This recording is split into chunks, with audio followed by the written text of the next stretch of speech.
All right. Good evening, everybody. We're back with the Mad Sports Special, doing a post-game analysis of Super Bowl 60. Seattle won it 29-13. They dominated from start to finish, and unfortunately, New England didn't get any rhythm until late in the game, and it was too little, too late. And we're gonna talk about a few things. Donald started off miserable. He was 4 of 17. Then wound up going 15 out of 21. It turned it around. He finally got a touchdown to Barnum, no interceptions. He was only sacked one time for 8 yards, passed for 202 yards. Um, Drake May had a tough day. 27 of 43 for 295 yards, two TDs, two interceptions. He was sacked 6 times for 43 yards in this game. That is where the difference was.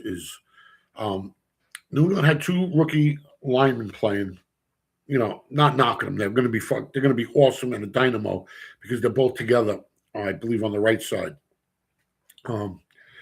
They just are overwhelmed by a Seattle team that a lot of times blitz only four. They'll bring a bunch of guys up to the line and peel them all back, and every so often they'll blitz. This is the most I've ever seen them blitz in a game. It was almost like they were setting it up for this game.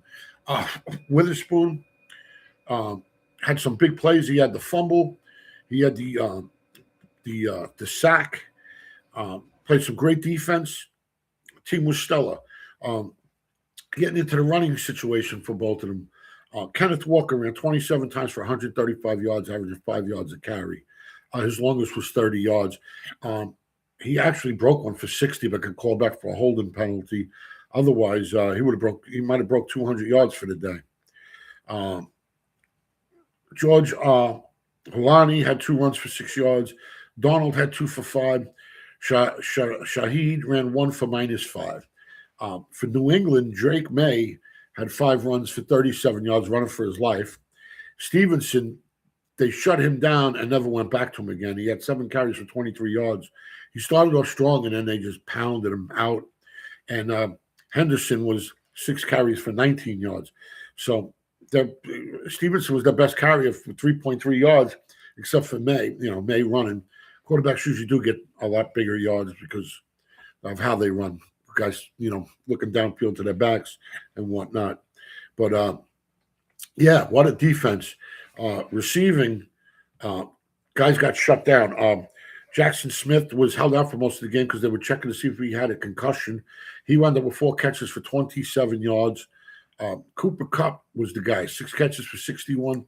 A.J. Barner, 4 for 54, and the touchdown. Shashid, he caught 2 for 27. They went in 5 times. Kupp, they went 12 times out of 6. Barner was 4 for 4.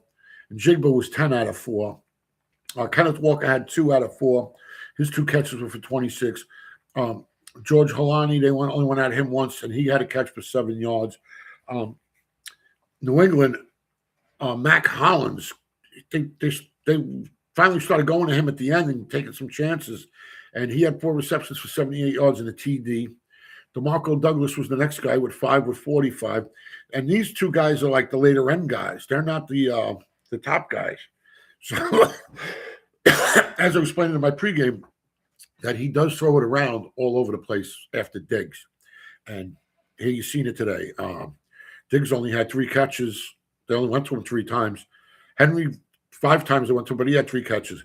So it was Mac Hollins, 4 for 78 and a touchdown. Douglas, 5 for 45. Stevenson, 5 for 40 and a touchdown. Stephon Diggs, 3 for 37. Henry, 3 for 31. Henderson, 3 for 26. Booty, 1 for 21. Hooper, 2 for 10. And Kyle Williams, 1 for 7. Fumbles was Drake May, fumbled and lost one, and recovered by Byron Murphy. Now, let's look at the defenses. New England's defense, top guys. Craig Wilson, 10 tackles, 7 solo, 3 tackles for loss, 2 passes deflected. Marcus Jones, 7 solo tackles, 7 total tackles. Carlton Davis, total of 6, 5 was solo. Anthony Jennings, 6 tackles, 4 were solo, and he had a tackle for a loss and a pass deflected. And Hawkins, 5 tackles, 4 were solo. And now let's look at the bigger guys for Seattle. Who are the top guys for Seattle? Ernest Jones with 11 tackles, 10 solo, 1 tackle for a loss. Josh Jobe, 7 tackles, 6 were solo, 1 tackle for a loss and a pass deflected. Drake Thomas, great acquisition, 6 tackles, 3 solo. And Moire, 5 tackles, 4 were solo. Devon Witherspoon, 4 tackles, 4 solo, a sack, a tackle for a loss, and a pass deflected. Defense was great. Hall had 2 sacks. Byron Murphy, along with the fumble recovery, had 2 fumbles recovered. Nwuso, the linebacker, picked up the fumble. He scored. He didn't have a tackle in the game, but he got that big play and recovered it and took it in. Oh, an interception, not a fumble, excuse me. It was an interception. Punt returning, Shaheed, only 1 return for 20 yards on kickoffs. We had Ernest Jones for New England, 4 for 103, and Henderson, 1 for 38. Punting returns, Shaheed for Seattle, 2 for 16. Marcus Jones, 2 for 4. Kicking Myers, 5 for 5 in the game, plus 2 extra points. New England, Burrigalis, 1 extra point, 1 for 1 on extra points. And punting, Michael Dickinson was huge. 7 punts for 335 yards, average 47.9 a punt. 3 were inside the 20, 55 was the longest. Barringer, 8 punts for New England, 356 yards, 44.5. 4 inside the 20, 55 was his longest. The game was an overall tough game for New England. I think they should have started taking. They would, once it was 12-0, they had to start opening up more, and they didn't. They waited till they fell behind even more, and that was where the problem lies with why they fell apart the way they did. I think they should have started taking a little more chances earlier. I understand they didn't want to make the mistakes and give it up, but you had to take the chances. And once they started taking some chances, that's when they started getting scoring. And I know the Seattle defense let up a lot on the last one, because it was just a matter of time. There was only 2:21 left when they scored. Here is where I disagreed with Vrabel. This is where I really disagreed with Vrabel. Forget about pools and all of that. If I got a team and I'm behind, what is the main leader in you swinging it around? It's momentum. Momentum. And when you stop momentum, you usually don't get it back. And I think he made a mistake by not kicking the extra point, because that would have made it 14. Okay? Right? It would have been 29-14. And then he would have been still down by 16. But if you miss that one, now you got to get 2 8s, which you still needed to get.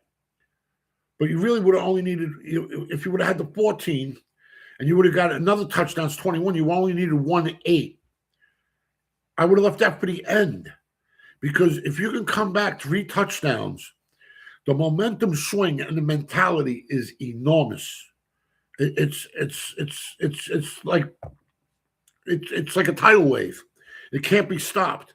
But him killing the momentum by not getting that extra point hurts, because, like I said, now you got to get 2 8s. You could have kicked the field goal, we still need only 1 8.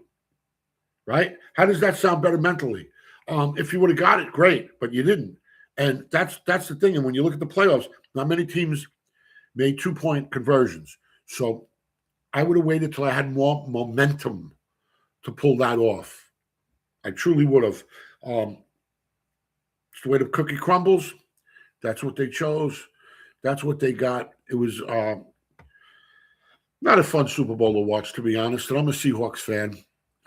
Tried to call it as impartial as I can. I thought a couple calls should have went New England's way that didn't. One of them was a first down mark, and I know they had it. And for some reason, they put them back a half a yard, and Seattle stopped them, and then they punted. That blew me away. And then there was a couple of other penalties. The Josh Jobe, he should have been thrown out of the game. He punched the other guy. And then he took a cheap shot when the guy was on the sideline after the play. Should have been thrown out of the game for that alone. Really should. If the league had any balls, they'd suspend him for a couple games next year. I would. And he's on my team, and I'm saying this. But, yeah, Seattle was too much for them on defense. And I said that earlier in the day if you watch the pregame. New England barely beat Denver, who didn't have a quarterback. Okay, so as long as Donald didn't fuck up, how are you going to beat Donald and a better defense? And here's the results. My predictions for the pregame, you can go look, was 26-13 Seattle. Sorry, I was off by 3 on the Seattle score. I'll try to do better the next time. All right, everybody, I appreciate you all coming on, checking it out. Please hit thumbs up, leave comments. If you're interested in getting involved with Mad Sports TV, please leave us a message and we'll get back to you because we're looking for people that specialize in certain sports. I'm very knowledgeable in most sports, but I wouldn't say I'm an expert in all. So if I can get I'm looking for an MMA guy, looking for a hockey guy. I got basketball covered. We got baseball covered. We got football covered. Boxing's covered. But we still can use more people in those fields as well. We all need a vacation. We all need a break. We all get sick. So we're trying to build this thing up. That's why you see it's no frills right now. And it's going to be no frills until we officially open up at the week before NFL. But we're going to come out with specials. The 22nd, the 23rd, I'll be on with 2 boxing specials. And as soon as opening day, spring training starts for baseball, which I think is in a few days, we are going to do a team a day, break it down and give you an analysis on each team and what their weaknesses are and their strengths and where we think they lie in their chase of the world of a World Series pennant. And everybody, thank you. Appreciate you all coming on. Appreciate you supporting us. Please hit that subscribe, hit those thumbs up, share these videos, all that good stuff. And have a great evening. Thank you all. And we'll be back with more Mad Sports TV. Thank you.